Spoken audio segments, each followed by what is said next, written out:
What's up, everybody? My name is Steve Hoffa, and this is the Standing Still Podcast. I'm super stoked that you're here. On this episode, I've got Nathan Brown from Trilogy Financial. He's a senior VP of wealth management over there, and as you guys will hear, the guy really knows his stuff. He's helped me out a lot in my own personal life, so check out his info below. But with that being said, let's get into the episode. Nathan Brown on the Standing Still Podcast.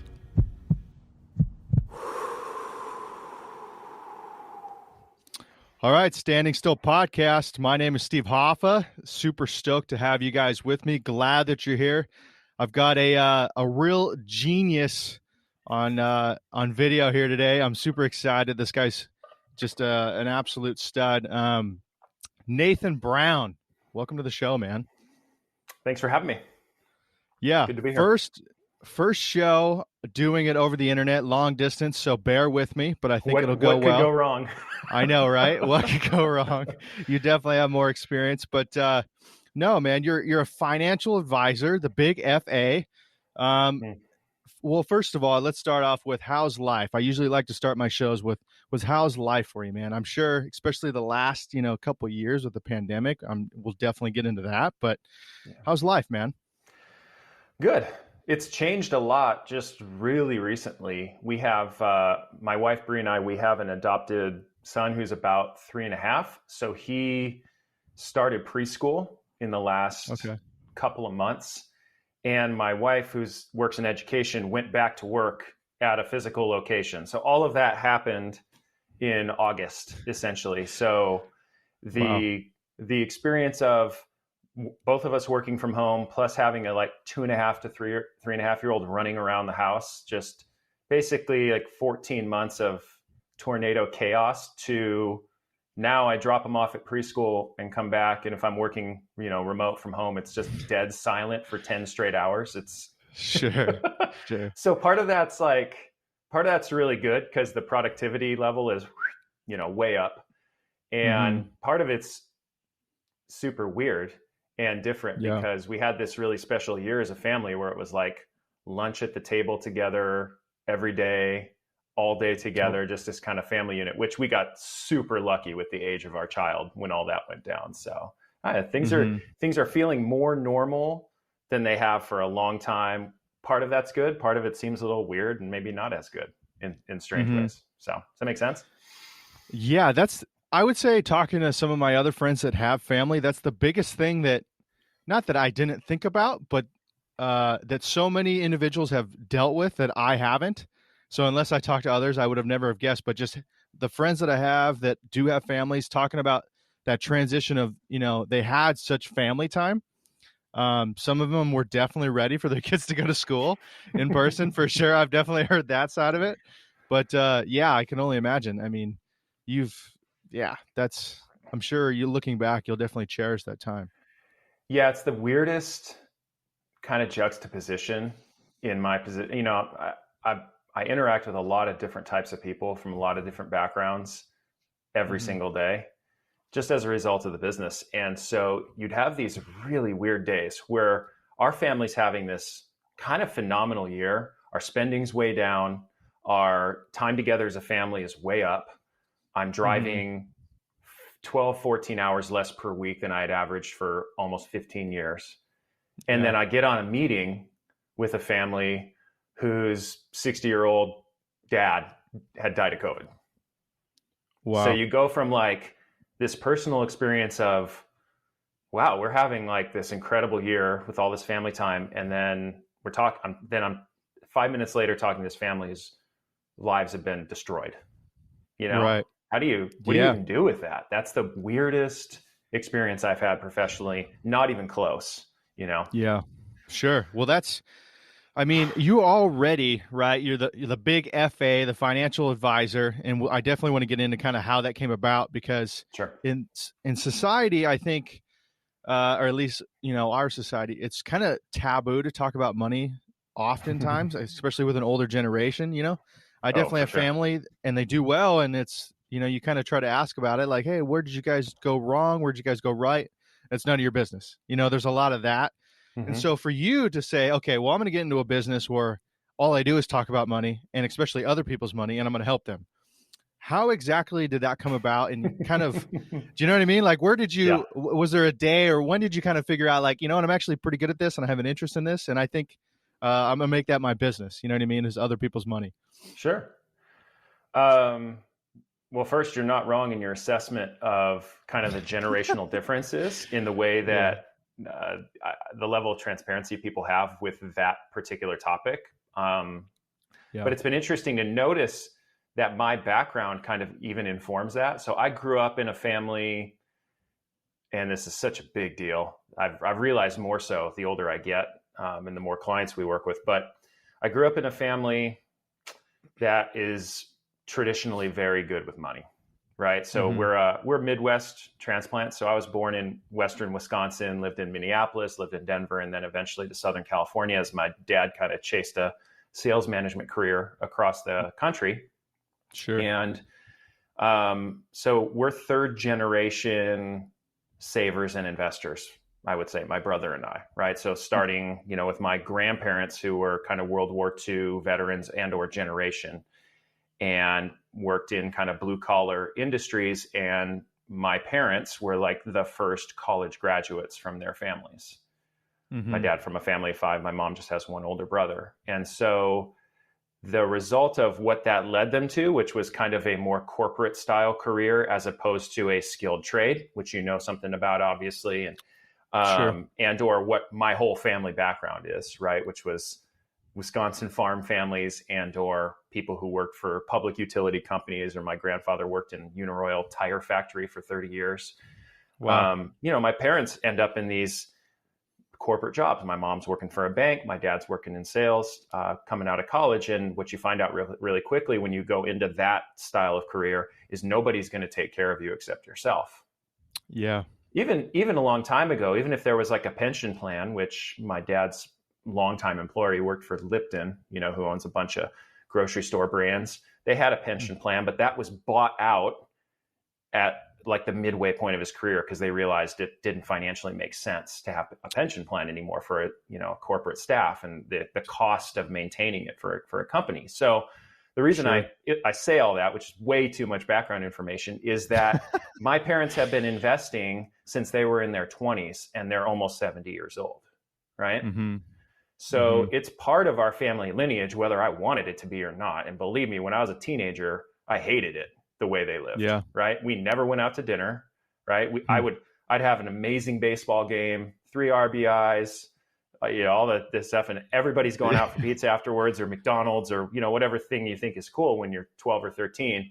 And we're going to Sure. go home and cook and have dinner at 9:25 at night, right after the game. And I used to think it was the stupidest thing ever Mm-hmm. until I got to college and my dad was semi-retired in his late 40s and coming down and having lunch with me on a Friday afternoon. And none of my friends had that experience, right? We're going Yeah. to an expensive private liberal arts university. They're all up to their eyeballs in debt, or their parents are trying to get them through there. And they're probably Sure. all working until they're 70 years old as a result. And so I had this kind of flip-flop moment where I thought mom and dad were really cheap, to going, no, mom and dad are actually really smart. Yeah. And then I had a what's not a bad crash and burn moment in college where, this is so embarrassing to call it a crash and burn, but like basically I started using an online check register. It's kind of, I'll date myself a little here. Like before you could manage your bank account at a website, right? I found one that was like a open source software check registers because I didn't want to handwrite it in my checkbook. Sure. And I Sure. clicked one too many zeros in my account managing it. So I thought I had more money than I did. And I basically bounced like 2 or 3 debit card transactions when I was a sophomore in college. And I remember this very kind of image of being in my dorm room, all of my friends going out on a Friday night, and I had negative $65 in my bank account from 3 overdraft fees. And I remember sitting there watching Channel 13 on a TV with like rabbit ears, moving them around, trying to watch whatever Seinfeld reruns.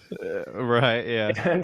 And I remember just sitting there going, I'm the smartest person I know, and I'm a freaking idiot. I can't manage my own money. What is wrong with you? And that was a like instantaneous change for me when I went from bad to good with money, as far as, Hmm. cash flow management and all of that stuff. And kind of it all again washed over me that all this stuff that I had been taught and learned for my whole Mm-hmm. life made a lot of sense and made your life a lot better if you just lived that way. And from that point moving forward, I became much, much more interested in personal finance. And anything that I Mm-hmm. get interested is it's either 0% interest or all in. It's not much in between, is kind of the way my personality works. And so it was a downhill slide into the career from there. Um, Interesting. so that's kind of the background, and then more nuance on the, how you choose to work in this field, which is super weird, of course, but that's Yeah. kind of the long-term background. Okay, so it sounds like sophomore year was kind of the big, light bulb moment of like, all Yep. right, even for your own self, were you previously going to do kind of a different career choice before you started getting into financial? What were you Yeah. planning on doing? Well, my college education is in research marketing, effectively. Okay. So I've always been interested in how and why people make decisions. Mm-hmm. And I thought that would probably lead to, like, at best, and my ideal career would have been doing like high-end corporate research, which sounds lame, except for it's kind of cool because you're helping shape the direction companies are going to take, right? Based on what consumer feedback is, which is nerdy, but interesting to me. Yeah, for And I sure. always thought my fallback, or probably what I would end up in, would be doing business to business sales, which is the career that my dad had for most of Mm-hmm. his, like the first 2/3 of his career. But to be honest, if you've got the right personality traits and a good work ethic, you can make a career work in business to For sure. business sales. But you're also going to be grinding, like on Mm-hmm. airplanes on Sunday nights and missing time with your family and all the stuff they make young people do in sales. I was Mm-hmm. not super thrilled on, especially because I had been dating my high school sweetheart and we were going to get married after school. So I'm like, am I going to be starting Mm-hmm. a young family and be on the road 15 days out of the month? Like, that didn't seem super appealing, but I knew Yeah. I could always go do that and make good money, probably. Mm-hmm. But it was going to be my, like, fallback. So, It's interesting how you talk about, for one, it's, hey, I have this avenue to make cash, right? To make some coin, mm-hmm. but there's going to be a huge sacrifice. Looking at, kind of what your plan for your life was, right? You talked about, you're going to marry your high school sweetheart after school. You're going to be starting this young family. That leads me into my next subject about sacrifice, right? You talked Mm-hmm. about it with your family as well when you were a kid, and you totally didn't understand it when you were younger, which none of us do. But I think one of the biggest and most not meaningful, but what's the word I'm looking for? Intelligent sacrifices that you can make is just living within your means, right? Which costs nothing. I think arguably, and we'll definitely get into kind of the tricks and kind of definitely how you can help, and you've helped me too. But Mm-hmm. just living within your means is something I feel like people fail the most when it comes to money. And I mean, a lot of things you can talk about diet and health and everything, but money, just like I said, living within your means is probably your best weapon as far as building wealth. And I feel like people don't even do that most of the time. No, I mean, there's been about a Right away.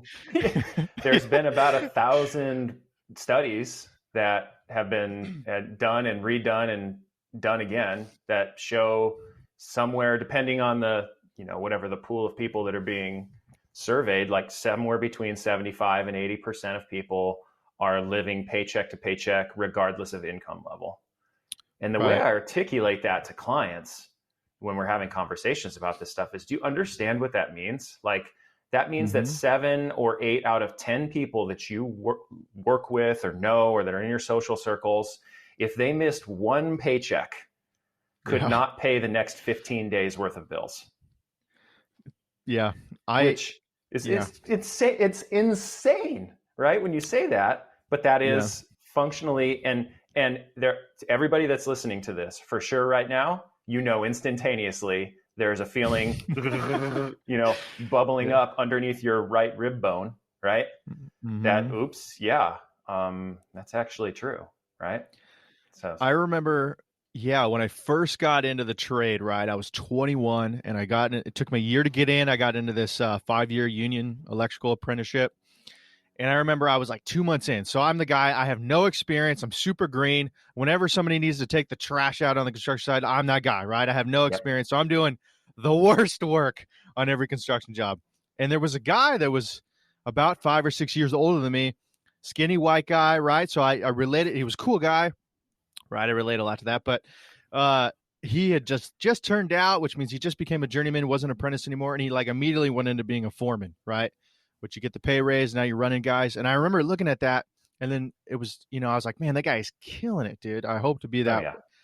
2 weeks later, I'm in his truck and we're going to pick up lunch. It was like we were working a Saturday or something. And I was just sitting in the back seat as the guy that takes out the trash. I'm just happy to be with the group. You know what I mean? I'm that guy, like just stoked to be Yep. going to lunch with them.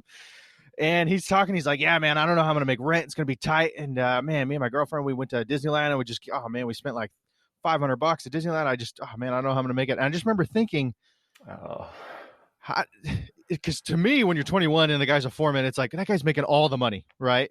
Obviously, I was younger and, you can make more money. But I'm thinking in my head, that guy's making all the money and he's barely getting by. And that really, and I've met the guy since, but, and it just like, and you meet so many people. The more you climb up the ladder, it doesn't make sense. No matter how much money they make, you can always spend more of it. I got two quick ones that'll just blow people away, right? Because everybody thinks that all I need to do is make more money and it'll fix my financial situation, right? That's kind of, especially in Southern California. Oh my gosh. It's like, really? Oh yeah. Well, because this is the land of income, right? I mean, here, Silicon Valley, Upper New England and New York, like that's where you go if you want to make money, right? Yeah. Not if you want to live in a cheap place that's well run. Yeah, that's that's valid. But so like I have these two experiences I had. Yeah, both of them were relatively early in my career, probably in the first 5 years.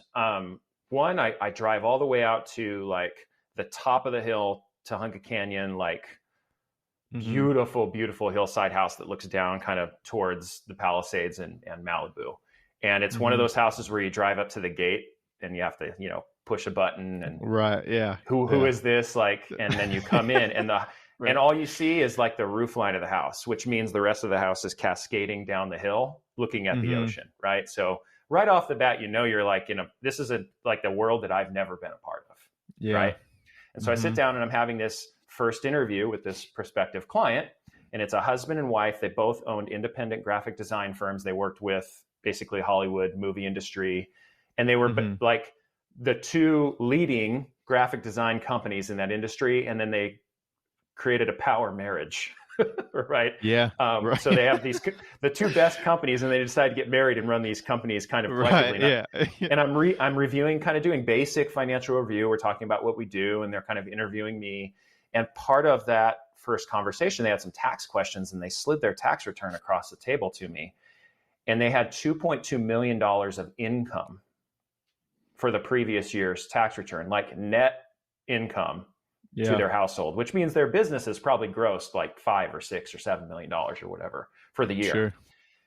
And I remember thinking, wow, this is strange. Number one, that they have this much income. And then about 30 minutes later, when I figured out they had $60,000 in total savings, total. Wow. Investments, cash, etc., and millions of dollars of debt, right? I drove from that meeting down the hill out of the beautiful place down into the doldrums of the valley, right? Like God knows where, like somewhere between Simi and Van Nuys, like cross streets, bungalow houses built in the 1920s, and met with this couple, single breadwinner, skilled labor, 70 grand a year, been working at a company for 25 years. Almost $1 million in total net worth, paid off house. And I just had this weird day where it was like super, super rich, or what everybody would think is super, super rich, right? Down to like average Valley family. And guess what? One of them's rich and one of them isn't, right? Because income isn't net worth, right? Net worth is savings, investments, and financial freedom. Wow. Which is what most people want someday. What a cool first of all, that's what a day that you had to have Right. that on the same day. Do you know what I mean? Like, If I only didn't what have to a, sit in 4 hours of traffic, it would have been the best right? day ever, right? But Yeah, but I just to see that the guy, oh my gosh, not satisfying because I'm not hating on people that do well and have a big income, right? I was about to say the yeah. rich, but clearly those people, quote, aren't the rich. But I mean, they're doing very well and they're doing a lot better than I am. But it just, I mean, that's another thing I wanted to talk to you about is so you see these success stories and then you also see the crash and burns, right? All Mhm. the time, I'm sure. How does that, I mean, you kind of already had the way you were going to go about it in your own life. And then how much influence do you get from just seeing other people's, portfolios basically? Yeah. It's interesting. It's gotten to be less and less over time that we are getting involved in situations like that. And the reason for that is the larger your business grows, the more your current clientele understand who your target market is, if that makes sense. Like when 85% of your business is coming from personal referrals and introductions from current clients, Mm-hmm. like they start to understand there's not a lot we can do to help people that are a financial dumpster fire and don't want out of it or are not even Sure. interested in somebody handing them a hose. You know what I'm Mm-hmm. saying?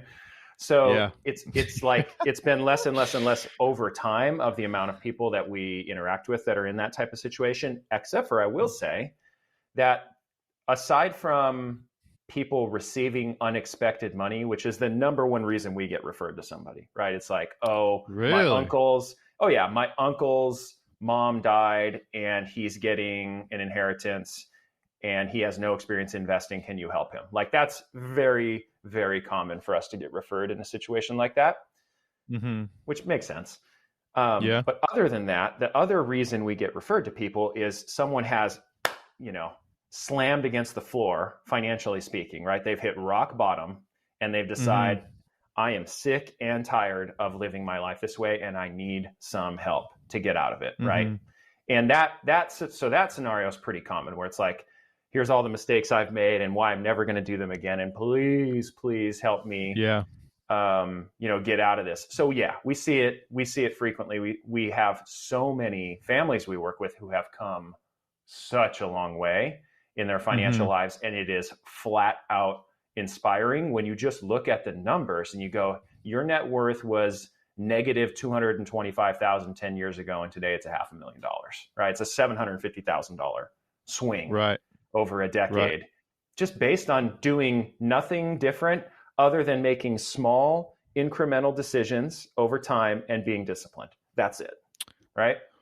Yeah, no, for sure. And I've heard time and time again, not only from individuals like yourself, but just friends that are trying to get into kind of your career path and your business. But time is so valuable when you're building Mm-hmm. wealth, right? If you could start investing early, and obviously that is it sounds at least like such a sales pitch of like, you got to invest early, invest now. But it really is, you know, there's been so many different examples of the guy that invested for 10 years into this, mutual fund when he was Mm-hmm. 25 to 35 is already way ahead. And the guy that invests twice as much money when he's 45 or whatever is never going to be able to catch up.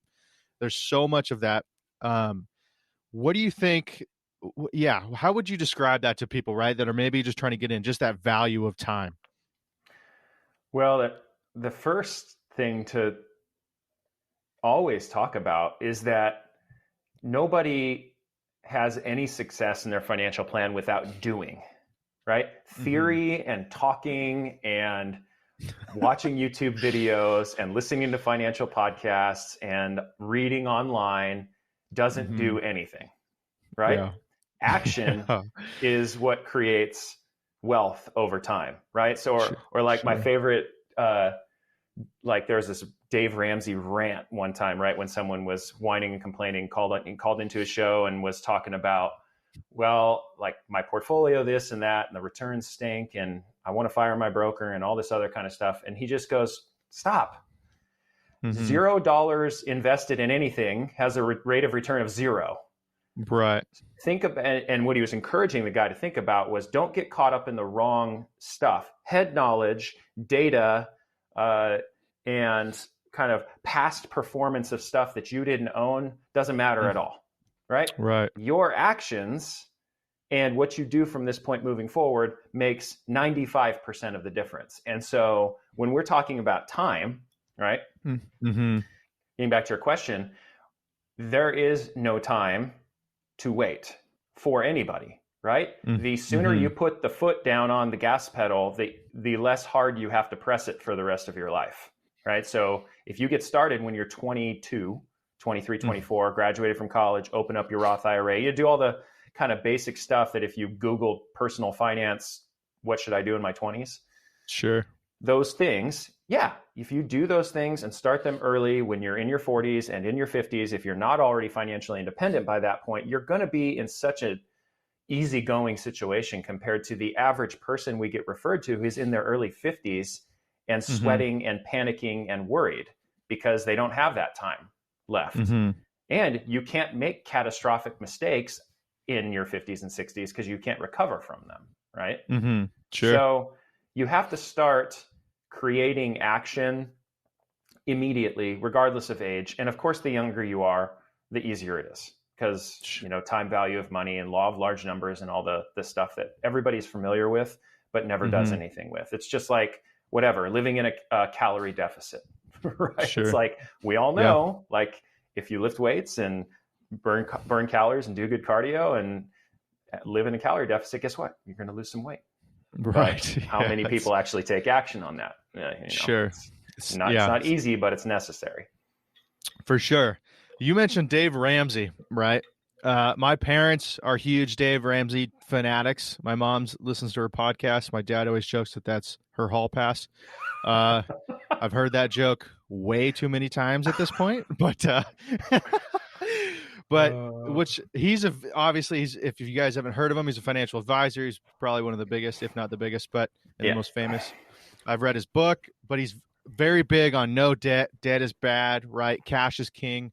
What do you think about that, right? Because I mean, it sounds like you've grown into, and I certainly have always been that kid that likes to save his money. Not, maybe not as I've maybe not taken as much action as I should. That's definitely for sure.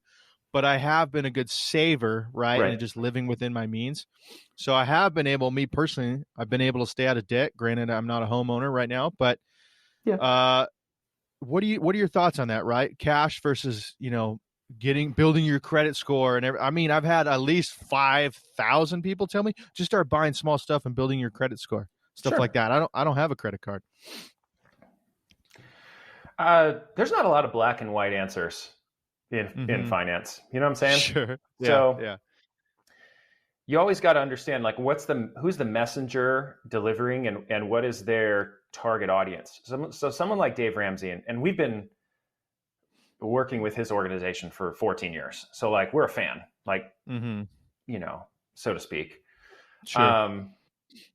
But he's talking to 30 to 40 million unique viewers and listeners per month, right? Sure. So it is like Good Morning America, level communication. So his baby steps process, the way they counsel personal finance is like the highest level, broadest stroke, good advice you could give. Like, if most people do these things, most people will be really well off. Sure. If that makes sense. Now, certainly there are some people who it makes no sense for, who are on the fringes, right? Or who just fundamentally disagree with some of the principles, right? Like, if you believe in positive leverage of money, for instance, right? Like a Robert Kiyosaki style financial thinking, which is don't have too many liquid assets, use that money to leverage and borrow more money to go acquire more assets, right? Especially if interest rates are low. Like, you're going to fundamentally look at Dave Ramsey and be like, you're an idiot, right? For believing in no debt.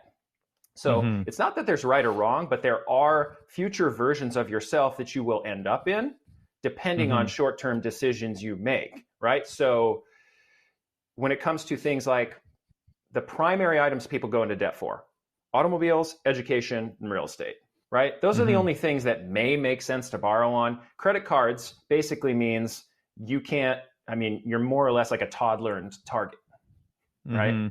I want a monster truck. Well, you don't have money for a monster truck. Doesn't matter.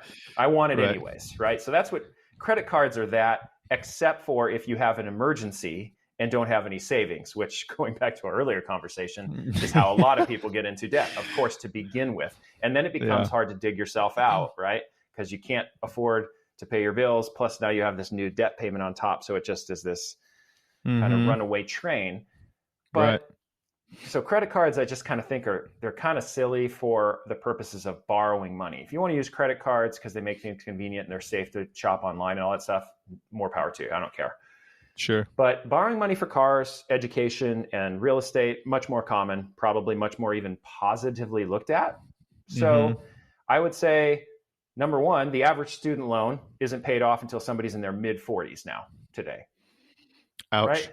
Which means you're spending more than half of your career paying off your loans for your education on average, which to me sounds just not good when I say it out loud. Yeah. And okay, whatever. If you became an attorney or a doctor or a surgeon or a high-level professional making a big six-figure income, does it really matter if you went into debt for college? Probably not. Not that big of a deal. However, if you got a $127,000 communications degree that you don't even use because now you work over here as a union welder or whatever, probably wasn't a good decision, right? Sure. So the end of what you're looking for should drive your decision making. And then you could say the same thing for automobiles or for real estate, right? Like if you're the type of person that has to have a new car every 2 years, okay, right? If that's your one financial vice, you can still make your financial plan work, but you have to be able to remember that cost is going to be perpetual for the rest of your life. You're going to be paying whatever it is, $500, $600, $700 a month, adjusted for inflation for the next 50 or 60 years, right? Which is a whole lot of money to spend on cars, unless it's your main thing. Like if that's your favorite thing, like my business partner, right? Scott, he likes new cars. He leases a new nice car every 2 to 3 years, but it's in his budget. It's in his long-term financial plan. He has money accounting for that for the rest of his life because it's important to him. Me, I don't care. To me, it's a depreciating asset that's going off the floor into the ocean. I want to spend as little money on automobiles as possible, but that's just two different ways of thinking. Is that making sense, kind of answering your question or not? No, 100%. And I'm glad you answered it that way, right? Because I think and it leads me into my next subject, right? Nothing is one-dimensional. I think that's a brilliant topic that you brought up. Even if you can kind of classify, okay, this person's this age, they have this income, they have this much debt, all these different variables that are you can kind of file people into a certain situation. It's so individualistic, right? Which I think makes your job super difficult. But also I would say less monotonous because you have such an individual, everybody has their own take, everybody has what they want to do, their own situation. Like I said, it makes it more difficult for you, I would imagine. I don't know, but I would say it keeps things fresh and maybe more engaging for you. Oh, yeah. Well, it's like my primary job for our team is like kind of what we call business development, in the industry, which is more or less teaching new potential clients what the experience would be like of working with our team. So most of my job is talking with new people about their experiences and helping them reflect on what they like, what they don't like, what's good, what's bad, what's indifferent, and whether or not like a partnership with a group like ours would be good for them, right? So, which I love because of course I believe it would be, or I wouldn't do it. I think we're going to help people. So on a daily basis to go from meeting to meeting to meeting and have it be like, I wonder what's around the corner, right? Like what's this person's story? What's their drama? What's their baggage? What's their victories that they've had? What are they good at? What are they terrible at? What do they need help with? What do they not want to be bothered with? What do they believe? What do they hate? What do they love? Like you got to figure all that stuff out like relatively quick to develop a sense of kind of organic trust with people, which is, it's kind of the psychological hunt, which makes the job kind of fun in a sense, because nobody's going to go, a financial plan, what a stupid thing to do. Like, of course, like if you go to a dinner party and talk about personal finance, not recommended, by the way. But if you do, what you'll find out is everybody has a financial plan. Sure. Oh yeah, I got a financial plan, right? I've got a 401k. Well, what's that? I don't know. All my coworkers do it though, and I think I should have one, right? I've been told it's great, yeah. Right? Or I did some investments. Well, what are they? I don't really know. How much do they cost?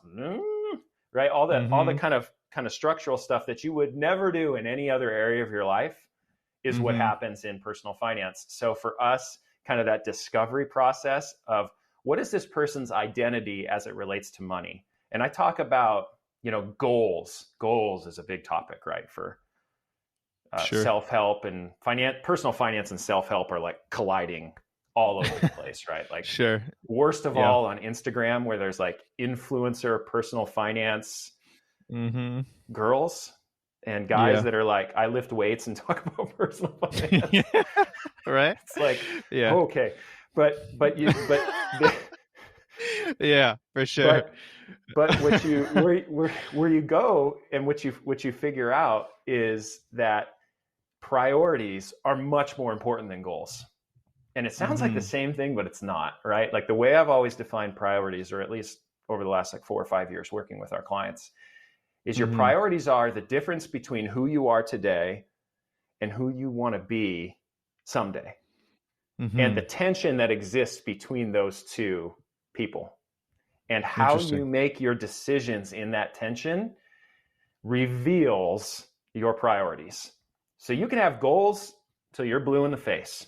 Yeah. Goals are good. Goals are very motivational for numbers-oriented people, but most people are not numbers-oriented people. Most people are living in the moment, just trying to get by, gasping through every day because of family and work and bills and, right? Yeah. And so what they need are simple constructs that they can kind of test their decision-making processes, and they can ask themselves a simple question like, is what I'm about to do with my money, is it moving me towards the person I would like to become someday, or is it dragging me back towards who I already am or who I was previously? And if you can just kind of constantly live in that headspace, which is very difficult to do at first and becomes an extreme habit after only a couple of years, then your financial plan cannot help but grow. It can't, do anything but get better over time. Sure. Does that make sense? Kind of the difference between those two like styles of thinking? I think so. What's interesting to me, and I think would be right. I'm just while you're talking, I'm totally just trying to put myself in your shoes because for one, I think what you do is super interesting. But what do you think? You kind of have a yin and yang of for yourself, not only learning kind of what your clients want, right, but also so you have one side of yourself and kind of what you want to do. I would imagine is all right, setting those goals, setting, hey, maybe this is what we should shoot for. And then you have the other side is, maybe encouraging and kind of helping with setting those expectations for your clients. Is that kind of a different yin and yang for you? Like, is it, you know what I mean? It's, hey, I think we can get you here and I think we should maybe do this, but I'm sure you get people that are just fired up and want results tomorrow. And you have some people that maybe, I don't know if we can do that, maybe down on themselves. Is it super hard to kind of manage other people's expectations? Oh gosh, of course. You're always delivering polarizing news, right? When you do analysis on people's financial data, which is a huge part of what we do, of course, like I've talked so much about behavior and mental space and decision making and all the kind of stuff that's more tactile, but like in the end, like numbers do tell a lot of the story when it comes to people's financial plans. So when you reveal those numbers to them, which is the first part of our process after we get organized and gather information, then we review, okay, here's where you're tracking towards, unmodified, not glossy, here's what it looks like. And for some people, it's super exciting. It's like, oh, we are actually on track for our long-term goals. And there's this huge wash of relief that comes over people. And then it becomes about just tweaking things for efficiency and for lifestyle enhancement, right? But for many, many people, what we're revealing is depressing news. It's you're behind, off track, you need to change, your past behavior has led you to a bad place. Like there's nice ways of saying all of that stuff that are kind of winning in terms of relationship. But in the end, if people need to change to get to where they want to go, only one of two things are going to happen. And this is what you realize over time. Number one, that kind of negative reinforcement is going to encourage positive change, or they don't really believe the information and they're not going to change. Right. which is a nice way of saying they probably shouldn't have asked in the first place for help because they Right. weren't Yeah. ready for it, right? Hmm. Very Mhm. great analogy would be like choosing to work with a personal trainer or not, right? Right. For your health. There are a lot of people who would obviously benefit from working with a personal trainer, myself Mhm. included, right? But are not in a Yeah. but are not in a space where they're ready for the sacrifice involved with that, because there's going to be Sure. accountability that's going to come along with that, and a process that is outside of yourself here and in Yeah. your heart, right? Mhm. That you're going to have to kind of conform to if it's going to work. Sure. And so that's the most important question people ask or should ask themselves when it comes to Mhm. personal finance is, would I benefit or do I want to have an outside voice in my life helping me Mhm. make these decisions? And that yes or no question should be asked by every single person who's listening to this, or every single person that you know, Yeah. because the way you answer that question will then shape the way you run your financial plan for the rest of your life, whether you're going to have outside help, like an advisor, or Mhm. not. And Right. then what path you take forward from there, you can succeed either way, but the path you Mhm. take forward from there is going to be greatly influenced by one pretty simple question, which takes a lot of humility to Mhm. answer, right? The way we say Sure. it all the time for our team is we think the people that voluntarily reach out to us to ask for help with their money, Mhm. it's heroic, right? It's embarrassing to admit I can't do it on my own. I can't Right. manage my money on my own. I need some help. I'm raising my hand and asking Mhm. for help. That is the most difficult thing people do. And from that point moving forward, it's usually better and better and better and better. But Mhm. that first thing is really hard to do. Right. And of course it It is. so it sounds like um especially with the personal trainer example, no matter how good a job you personally do as a financial advisor, there is still a lot of responsibility on your client, on the individual, right? When you first started off as a financial advisor, was that difficult? And sometimes I would say maybe frustrating in the sense of you would put in everything you have, right? You're throwing all the knowledge, all the time in the world trying to help this client, and they are just not doing the work themselves, or at Yeah. least, even the basics. Was it hard to kind of maybe you had to learn your expectations and also kind of maybe accepting the fact of like, look, I've done all I can do. It's not my fault. Do you know what I mean? Yeah. Oh, for sure. Right. And I mean, anybody who does anything with a sense of pride is going to take things harder than they probably should when they don't go the way you want them to go. Sure. That's, of course, true of our business as well. What I will say, though, is you learn to read people Mm-hmm. very quickly, right? Over time. And that's, As you roll your eyes, yeah. well, but that the thing is, and that's not to speak ill of people. I mean, but Yeah. what you figure out is that there is a way of identifying the type of person that is going to get a lot of value out of the conversation, and the type of person who is only doing it because either someone else is creating their priorities for them, or Yeah. because they're doing it out of desperation but they don't really want to do it. And that's, different categories of people. Sure. But the way you approach the conversations then with those different subsets of people is going to be greatly shaped by your initial interactions, right? So Mm-hmm. the thing you have to get over early in your career, and I think this is with almost anything, but certainly for ours, I'll speak to mine only, Mm-hmm. is your idealized version of the best and right thing you can do for every single person is almost never going to happen, Interesting. right?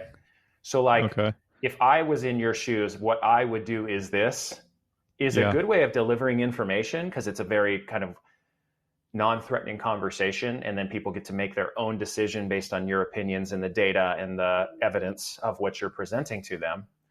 But Mm-hmm. no matter what, you are not that person, right? So the way they're going to respond and behave, and most importantly, how their decision making is going to be impacted over the long term, is Mm-hmm. completely and totally in their hands. Like the saying I always use in client meetings is, I can't go to the grocery store with you and choose the store brand soup instead of the Right. Campbell's and save 40 cents, right? Like, Mm-hmm. you have to choose to do that, and then do it consistently, like if it's a budgeting situation, right? Sure. If you're not going to give it the effort and the discipline and or the time and mental energy, we can only do so much from the outside in. And we can still do a lot. There is still positive impact that can happen, but the expectations, both externally and most importantly, internally for us, have to be correctly aligned. And that's how you get into a spot where you're not depressed every day working, and but actually the opposite of that, where you're kind of the most hopeful person that people interact with every day, right? Like throughout their life, most people, money is a super negative topic, right? Now for 10 or 15% of people, it's super cool to talk about because they're doing well, they're managing it, and they honestly kind of like bragging about it, to their close friends, right? Sure. Yeah. Which is fine. That's fine. I'm probably in that. Not probably. I'm definitely in that camp. But I'm like an advocate, right? So justify it or whatever. But for most people, talking about money is like the worst possible thing they can talk about because it's baggage and guilt and shame and fear. And so if you can be the one person that is creating hope for people in something that's normally an awful thing to talk about, then it's encouraging. At minimum, it becomes not bad to talk about with this person, and I can make some positive change.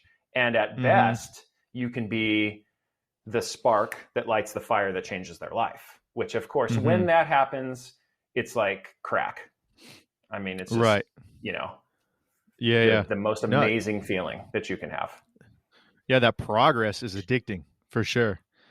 What do you, and that's another thing I like to think about is, here you are, you're this guy that gives advice, right? Managing expectations.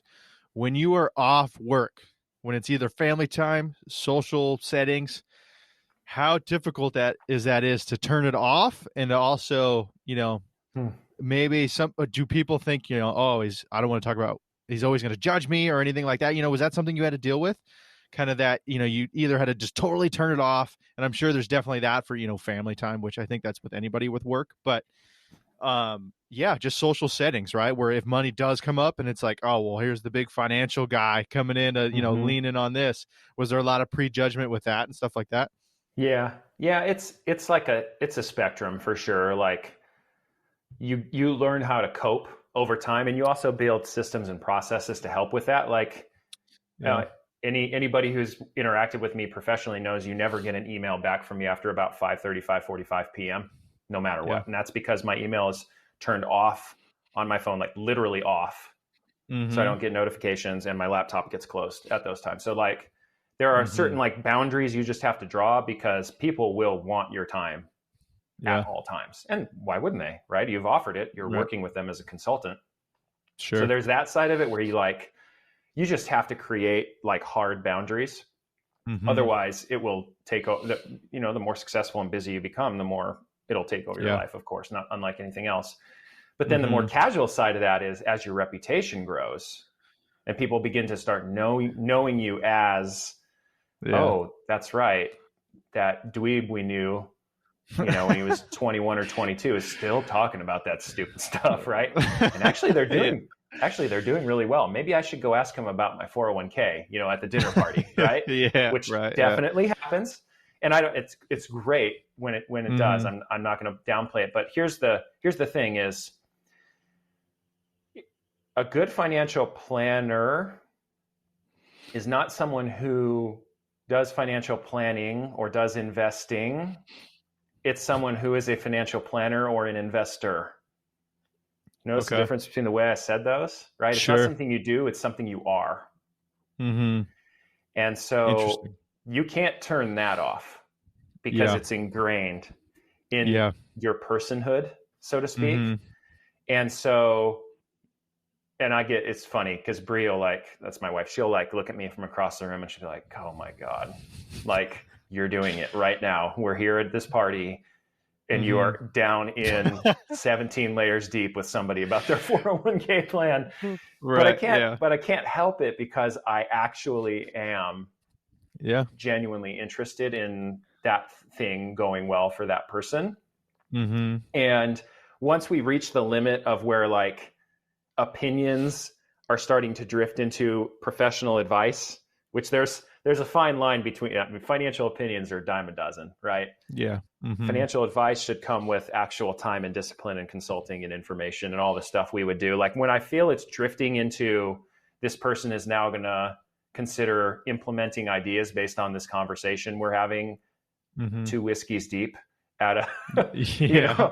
at a dinner Yeah. party, it's like, okay, this needs to stop now, and if they want to continue the conversation in a meaningful way, it needs to happen in a Mm-hmm. professional environment. Otherwise, Mm-hmm. they could take something that gets said casually or as a joke or to be funny or even well meant and totally mess it up on the Sure. implementation side of things, which we want to avoid that, of course. So that's Right. it. So it's colliding all over the place. Of course it is. And the more seasoned you become, the more people know that. Just like Mm-hmm. my brother-in-law is great at tinkering on cars. So guess who the first person I always go to if I have a question about a car? Because I know for 20 years I've known that. Right. Right. So it's just similar concept. I knew it was going to be most of that, just because even as an electrician, right? You say your brother's good at tinkering on Oh cars. yeah. A minimum half the times I get introduced to somebody new, and they ask you what you do, or hey, this is my friend Steven and he's an electrician. At least half the time somebody goes, oh, you're an electrician. I actually had at Oh least yeah. half the times. The outlet in my bathroom, I splashed water on it. 100%. It doesn't work anymore. Do you know Yeah, why? exactly. Yeah. I put forks in all my receptacles, and for some reason nothing's working. Yeah. No, for real. Yeah. But okay. Well, how old are you right now? How old are you now? 37, which is Thir- kind of the joke, because I thought I turned 38 actually in May, and that was actually Are you? 37. You I have just too many lied. numbers in your head. Well, it's the way my dad said it is, you're getting old when you have to start doing math to remember how old you are. So you have to start Yeah. taking the current year, subtracting your birth year. And because Mhm. I was born in 84, the math isn't always as simple as it was if it was a 5 or a 0, right? So that's embarrassing. Right. But that's why I keep one of these on my desk. So BA2 plus business calculator wherever I go. Yeah, but Once so a 30, year. 37. Okay. I think, and maybe I'm wrong, but 37 to me sounds like you're right in that sweet spot of, as a financial advisor, you've built quite a bit of experience. However, you're still young enough to where if somebody gets with you, right, there's kind of this hopeful expectation of, man, if things really click with us, there's the time to build that relationship Oh, and yeah. have that long-term relationship. You know what I mean? Have you felt that? Oh, absolutely. I mean, my Yeah. age used to be the biggest problem Mm-hmm. for the first 5 years of my career, because you are kind of experience irrelevant, Yeah. right? So you have to build your knowledge to such a level that you can almost show off how much more you Yeah. know than somebody. That Sure. is totally burnt away over the years. Now my age is an extraordinary advantage. Our industry as a whole is the Mm-hmm. oldest industry on net of Hmm. major industries. And if you think about it, it makes sense.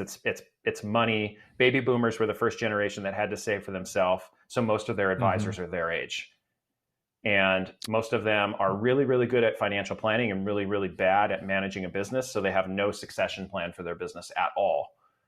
And Interesting. because they've coached people on how to be good with money, they're usually good with it themselves. And therefore, most of Mm-hmm. them retire early or corresponding with most of their clients. Right? So Interesting. what does that Yeah. mean? You've got a bunch of 55 to 65-year-old people who've worked with an advisor for 10 or 20 years, and their Mm-hmm. advisor is retiring before them or right around the same time as them. But guess what? You're not dead when you're 65, right? Right. You're going to Yeah. need Yeah. financial advice, particularly Yeah. with your life savings, until you're probably Mm-hmm. 85 or 90 or 95 years old. So, Sure. I mean, it's been an extreme focus of our team and our firm at large is Mm-hmm. our net age of our advisors, which is amongst the lowest in the industry. And it's very difficult because you have to Mm-hmm. basically hire people into a very difficult career with a very low floor and a very high ceiling, and you have to coach them into long-term success. But Mm-hmm. we are here for the greatest transfer of wealth in the history of mankind that's going to occur over the next 20 years, as this Yeah. generation of people who've saved all their own money for the first time ever, all of that is going to roll down in portion Mm-hmm. to their kids and grandkids. And those people don't want to hire their parents' 67-year-old advisor. I don't care how good they are at their jobs. I would, because I want the experience, right? Right. But the average 38-year-old kind of American dream family, that has 2.5 kids, a white picket fence, and a dog, and the whole 9 yards, like that type of person wants a peer for the most part, or someone who is just slightly ahead of them, right? And not someone who's going to retire and die in the next 5 to 10 years. Right. Yeah. It's that balance, right? It's experience, knowledge, but also that long-term relationship. And what do you think the average ballpark range of clients you get usually? Are they in their 20s, 30s? What do you think? No. I mean, our average referral is closer to their early 50s. Really? I did not expect that. Oh, yeah. But the reason for that is their decision-making is much more critical at that point, right? So the sense of urgency is much higher, and their resources to bear are usually more also, right? So the cost involved with actually building a written financial plan, which is not free to do, is also usually a smaller percentage of their total assets as well. So it's kind of like the cost-benefit ratio is probably much higher for somebody that's in that position. And also, they have many more years of experience of not doing it right or the best to reflect on. When people are young, even their mistakes don't seem that critical. And I always feel like I can train myself and get better and improve and fix things over time, which is in part true, but is also very costly, based on what we talked about earlier about the value of time, right? Actually, if you don't make a lot of mistakes in your 20s, you're probably going to be financially independent by the time you're in your late 40s.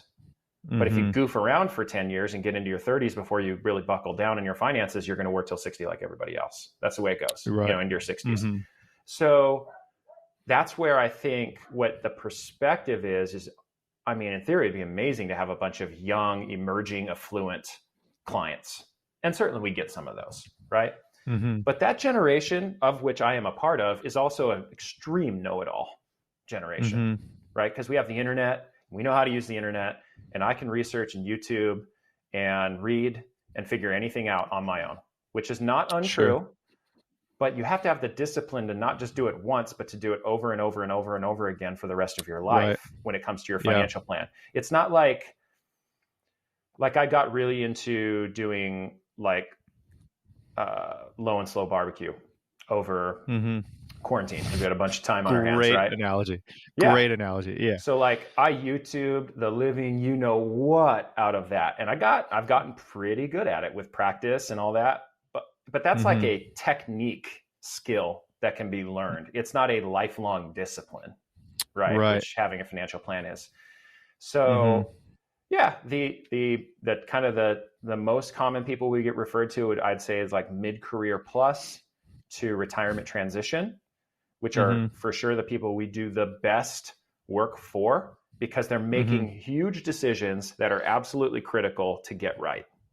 And then probably the lower third, I would say, of who we're referred to would be people that are prior to that situation and or the elderly who need help kind of getting organized prior to death, and or people who are losing their faculties and their decision-making capability and need protection in a way, right? Either with the help of their children or with the help of a third party. Right. Okay. Yep. Well, okay. So next question I have for you, right? Let's say somebody's in their 20s. I know this is going to be a really broad paint stroke of a question, but somebody in their 20s, they have no knowledge, right? Which is the older I get even, and I'm not nearly as clued in as you, obviously, but the more I realize just lack of basic knowledge there is with financial advice and even, just kind of basic stuff, right? Like living within your means. But what do you think and again, this is a broad question, but somebody in their 20s, maybe they're in the middle of college, maybe they just started the career, but what's kind of the best advice you would have, for that kind of person? It's a really good question. And we get asked a lot. We get asked by a lot of, we get asked by the most are parents of 20 somethings who see their kids squandering around and, trying to figure things out. Yeah. first and foremost is you need to make a decision on how you're going to approach debt, right? What is your philosophy on your current and future debt going to be? Because it will shape the way you manage almost all of the rest of your decisions. For example, right? If you're listening to this and you have a student loan that's $40,000 to $65,000, which is a lot of people that listen to this, and I would guess, you have to decide, do I want to live with that minimum payment until I'm in my 40s or 50s? Or do I want to get rid of it and move on with my cash flow plan, with that not being a part of my life? Because the approach that you will take with your money that's coming in, your income, will be drastically different. And the way you do your other financial decisions will be totally shaped by that, right? You're either going to take that $1,000 or $1,500 you have per month that's unspoken for, not a part of your bills, and put every dollar of it on your student loan to pay it off in the next 18 to 24 months. Or you're not going to do that, and you're just going to have a $295 payment every month until you're 47 years old, right? Either, I don't care what conclusion people come to. I have an opinion on that, of which way they should go, but someone has to make that decision first. How am I going to approach debt? Current debt, and then what do I see as future debt that's coming down the pipeline, usually related to real estate or additional education that they're going to go after, right? So that's the first thing, is to kind of develop a philosophy. And if you can't on your own, get some help developing a philosophy from people who have already gone through that stage. If you want to buy a house, talk to people who own homes and get some details on what it actually is like to own a home with X amount of debt. Like, yeah, $400,000 mortgage at 2.75% interest, X, equals this payment. Oh, but then we have property taxes and the homeowners association due. And and you know what? My appliance is broke 18 months after I moved in. And guess what? It's not the superintendent's fault. You know what I mean? I just have to replace them with my own money, right? So you got to understand kind of like what that looks like, and then start building a plan so that fits into your lifestyle that you would like to have. And once you do that, build a philosophy around those kind of shorter term items. You want to think of your financial plan like a timeline. Shorter term decision making has to come first. Otherwise, longer term decision making will never stick.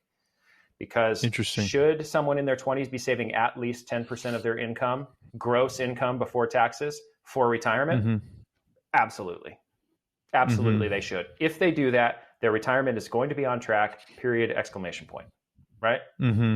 Now, should you be doing that if you have other priorities that are more important, like paying off your student loans or saving for that dream home that you want to buy by the time you're 32? Maybe not, right? Maybe it can wait a little bit, or maybe it can be tamped down to a lower level. But that's why the decision-making has to kind of go timeline left to right, as opposed to just going, I'm going to follow this philosophy, rubber stamp, and just start doing it. So decision-making on debt, current and future, and how you're going to approach that, getting educated on what it's going to be like if you don't really know, or if numbers aren't as meaningful to you, like looking at online calculators and like, hey, if I had a $400,000 mortgage, like what would that actually be? Like, that's helpful for some people, but for other people, they just need to talk to their friend who has a $400,000 mortgage, just ask them, right? And then once you kind of get that philosophy figured out, then you can start to shape your long-term decision-making. And there are some easy metrics by which you can measure your long-term plan, like the percentage of your income that you're saving and investing, how much of your money is going into stuff that's going down in value, AKA like real property stuff and anything with an engine in it, versus how much of your money is going into bills and things that are going up in value over time, which would be investments and real estate for the most part. And those kind of metrics will help kind of tell the story of how healthy a financial plan is, no matter what age you are. Right on. Okay. And you'll see where I'm going with this, right? Same kind of broad paint stroke, but maybe somebody 30 to 40s, and then we'll move on to somebody either about to retire or just retired, hopefully. But 30, 40s, hopefully they have that career. Hopefully they're married, whatever it is. They're probably a homeowner. Maybe they have some investments, hopefully. But maybe they, if they were coming to you or seeking advice, right, what would be kind of your broad paint stroke for somebody, definitely out of their 20s, basically? Yeah. Well, it's always going to start with a conversation of what their experience has been kind of coming from that phase one, and Mm-hmm. what they regret and what they have done well. And because at that point in your life, you're going to start to develop a sense of identity about what I'm good at and what I'm not good at with money. And almost Sure. everybody has strengths and weaknesses. Like some people are really good with cash flow planning, natural saver. You use that term, kind of earlier. Mm-hmm. There's a lot of people that are that way, where like their natural propensity is I get paid and I think of savings first and then Yeah. spending second, right? So someone who's like that, we need to camp out on budgeting almost none, right? Because that's their default skill set. So what we're trying to figure out then is, what am I weak at? And not necessarily that they're not capable, but it's usually a lack of bandwidth in their life at that stage. Because you got kids, you got house, you got jobs, you got little league, you got dance, you got all church, all the stuff that people are involved in, and you just don't have time anymore, right? So like when I was in my 20s and I didn't have kids, I could be on my phone for 3 hours a night reading and podcasts and watching Netflix and all the other stuff. Now, Bree and I joke about it. So one of our friends is like, "Hey, have you watched this show?" We're like, "Yeah, we're kind of watching it. We get through 20 minutes of one episode per night, and then we go to bed." Right. It literally would take me it would take me 40 years to watch Game of Thrones or something like that right now, right? So your bandwidth is just sucked out of your life in that stage. So what you have to figure out is, with the limited amount of time I have to focus on this stuff, where am I going to get my most bang for my buck, right? And for a lot of people, that's their investment strategies, and just kind of making sure that the small amount of focus time they can give their financial plan is just laser focused into the right areas. And for some people, that's going to be budgeting, cash flow. Maybe it'll be investments, maybe it'll be real estate decision making, deciding on education path for their kids, kind of the big kind of thematic items. Right. Interesting. I didn't even think about that. Kind of what already are your strengths and weaknesses, and then play to those. You know what I mean? Yeah, absolutely. Interesting. Okay, so somebody that's maybe in their 50s or 60s, right around that age, like you said, you don't have as much time. You said that earlier, so it's that cost to benefit ratio definitely changes. But yeah, broad paint stroke, and then we'll get close to wrapping this thing up. Yeah, it's red zone, right? You're right there. Every decision you make is extraordinarily critical when you're in that pre-retirement / early years of retirement, because there's no bailouts left at that point. There's not 10 more years of income that you're going to earn, especially after you have retired. I mean, the worst possible thing is to have to unretire, right? Yeah. Which, happens from time to time. But I would say the reality check of the accumulated resources you have, right? So your investments, the value of your real estate, and any kind of fixed assets that you have, like pension plans or Social Security or whatever income sources people might have that are kind of external to their own assets. The reality check of what that's going to realistically provide you for the rest of your life is the most important thing to understand, right? I call them fence posts. So it's like, I need a minimum of X amount to live securely, right? Whatever that number is, that to pay my bills and to basically get by and make ends meet. That's the first fence post. And then the second fence post we want to look at is the life I actually want to lead in retirement, right? A life that's worth retiring into is the next fence post we want to look at. We always look at security first. We've got to keep people's financial plans secure. Otherwise, we can't authorize a retirement. Now, some people do it anyways, but we wouldn't put our stamp of approval on it if we can't at least secure the financial plan and the data behind the financial plan. But really, nobody wants to retire into a boring, meaningless life where you just like sit at home and pay bills. Right? You want to have experiences. A lot of people want to travel. They want to spend time with their grandchildren. They want to move. They want to do their hobbies that they love more frequently, usually, which costs money.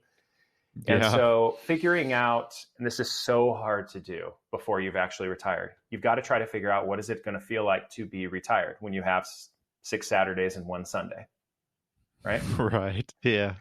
And most people stink at it for the first couple of years. Their identity is all over, especially men who worked in a particular industry where all their relationships were in that industry and their whole identity is like, it's totally shifted.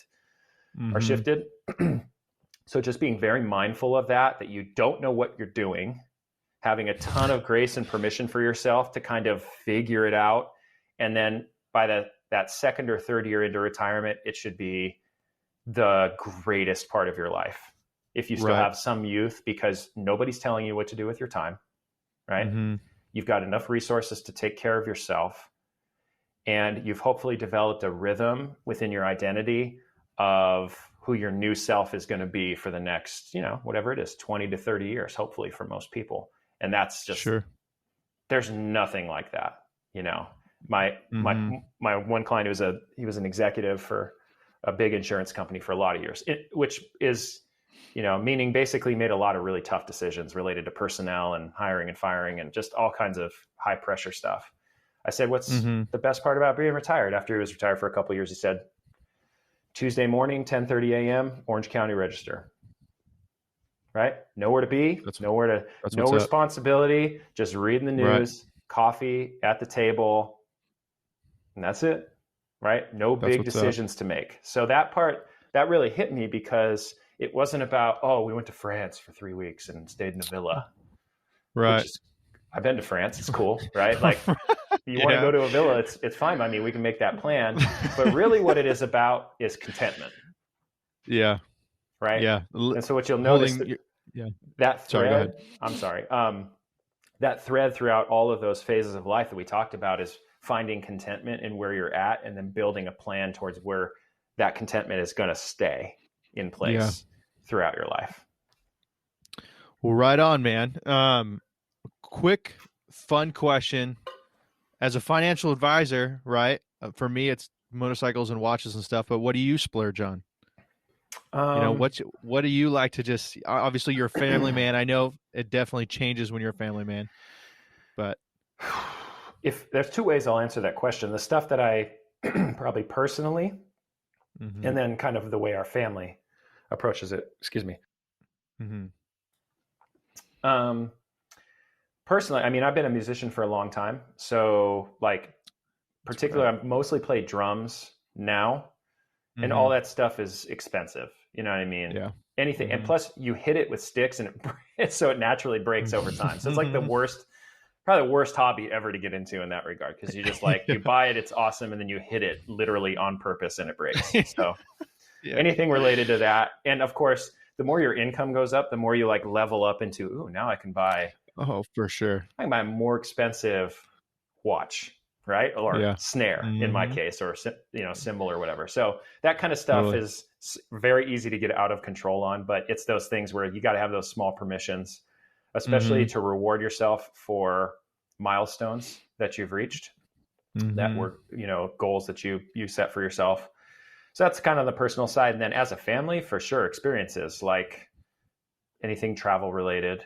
If you looked at our net budget for the year, it's probably looks obscene, honestly, but we don't really care about stuff that much, right? I don't really care about, we talked about automobiles or RVs or boats or that kind of stuff is cool and all, but it's not anything I'm interested in owning for myself. Sure. So that money can be kind of funneled elsewhere into whatever airline tickets and hotels and experiences, so to speak. So those are probably the two areas for us. Right. Well, good deal, man. I always end these shows with this question for any new guests, but standing still, right? It's the name of the podcast. For me, it's kind of a moment of clarity, maybe appreciation.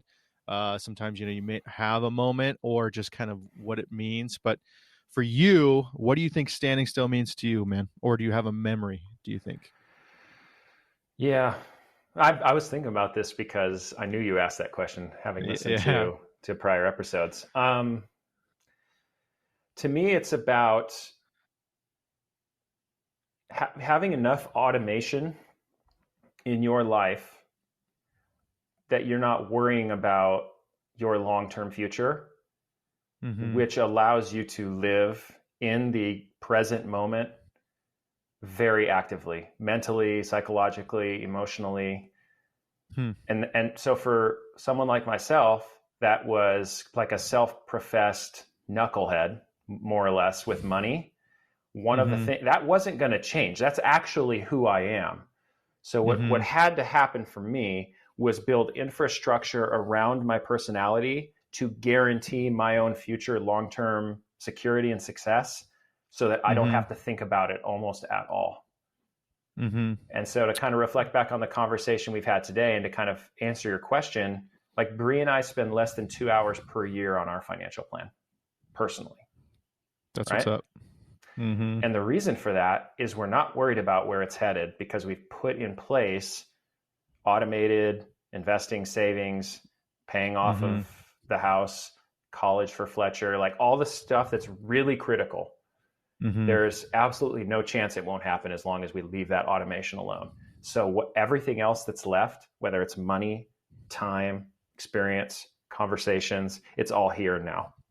Right? It's day by day, moment by moment, week by week with our family, with our friends, in our conversations we're having with people through good times and bad. It doesn't need to be flavored by worry more than anything. So that's where I think the value of having a financial plan, or what I said earlier, being a financial planner, which everyone listening to this could become themselves, is releasing worry about the future, which gives you a lot of hope and lets you live in the present. Very real. Sure. First of all, I love the confidence. I love the confidence that you have in your plan, where you trust that it's doing what it's supposed to be doing. I love that. But also, yeah, man, that's really cool. And I don't think many people can not only articulate that, but can appreciate it. And everyone man, can I have appreciate it, you for sure. That's the thing. You can have it. It just takes making it a priority, which is of course really hard, but it can be done. Yeah. Right. Well, if it's not hard, then it's probably not worth it. But what's the best way for people to find you? If you have anything you want to shout out, now's the time to do it. And then obviously I'll throw it in the intro and in the description, both on YouTube and in the audio outlets. Our marketing team has done a great job on our website. So everything that you could possibly want to know about our firm and my team, more specifically, is at Trilogy FS, F as in financial, S as in services.com. So okay. Other than that, pretty much people know how to work Google. They can find me if they want to. So well, right on, man. Thanks for coming on. Thanks for your time, and have a good day, man. Appreciate it. Thanks for letting me pop on and blather on. All right, man. Well, take care, everybody, and we are out. If you enjoyed this content, be sure to check out the Standing Still podcast, both here on YouTube and wherever else you listen to podcasts.